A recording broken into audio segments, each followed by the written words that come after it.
18-year-old Andre McCollins is led into a room wearing shackles. The Judge Rotenberg Centre says it followed his attack on a staff member on the way to school. Andre, take your jacket off, please. Andre, in the wrong directions to take your jacket off. Take your jacket off, please. Andre fails to respond to the instruction. Then, this. He's given a 2-second electric shock. Andre is then strapped face down onto a board, and over the next 7 hours, he's given 31 more shocks. He spent the next month in hospital. Andre's mother Cheryl says the experience changed her son. There's just no words to describe what they did to him. And I knew at that time that I wasn't dealing with human beings. These people, I don't know, call them people, but they were very robotic. The centre settled a lawsuit with his family and says Andre's case is the exception. This is where it happened. Inside, it's a children's wonderland with dozens of brightly coloured activity areas. There are currently 235 students, ranging from 10 to 54 years old. Many have the most extreme behavioural problems, with a history of harming themselves and others. The centre uses a reward system for good behaviour. When that doesn't work, they seek a judge's approval for skin shock treatment. More than 30 students currently receive the aversive therapy. We saw a few carrying the shock device in a backpack, the telltale wires connected to their body. Lauren Emick enrolled her daughter as a last resort when she was 17 years old. She says from the age of 6, Leanne was very aggressive and constantly on strong medication. She had no quality of life. She had no ability to socialize. She had no education. She had nothing. After 5 months, staff recommended skin shock therapy. Lauren says her daughter's self-abuse and anger immediately and dramatically decreased. She works in the kitchen, she's got 2 roommates, she's in a classroom, she's learning, she's happy. Never seen her happy, ever. But others tell a different tale. By her own admission, Hilary Cook was a disturbed and violent teenager. When she was 17, her parents had to choose between jail and the JRC. Hilary clearly remembers her first shock.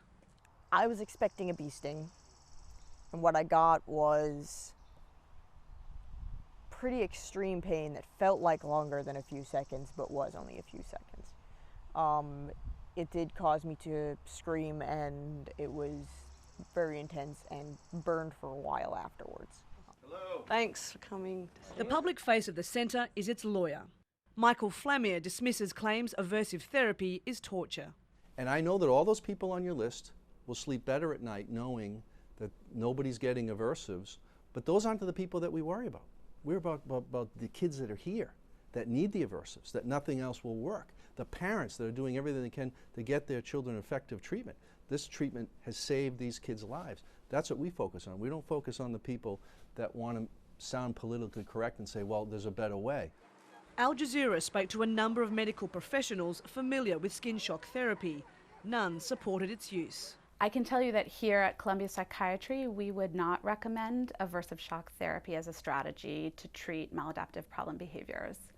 The US Department of Justice is investigating, and now the United Nations wants answers. I believe that the application of electric shock under any circumstance at least raises the concern that it inflicts pain and suffering that is specifically prohibited by international law. But those who want the practice banned know it will take action locally. There's been a series of campaigns to outlaw skin shock therapy in Massachusetts. Recently, more than 200,000 people signed a petition calling for a ban. And dozens of disability groups have demanded politicians here act immediately. But so far, every effort has failed. Senator Brian Joyce has filed numerous legislative amendments to try to stop the shock therapy. Despite the defeats, he says a recent court ruling outlawing the treatment for new students indicates progress. But Joyce says he won't stop until it's banned completely. We do have some extraordinarily impressive achievements in our nation's history, our state's history. This to me is indeed a black mark. This is something that has gone on too long. Lauren Emick says she would be devastated if the treatment was taken away. This is not torture for my daughter. What she experienced before was torture. Others can't believe the US government still hasn't intervened.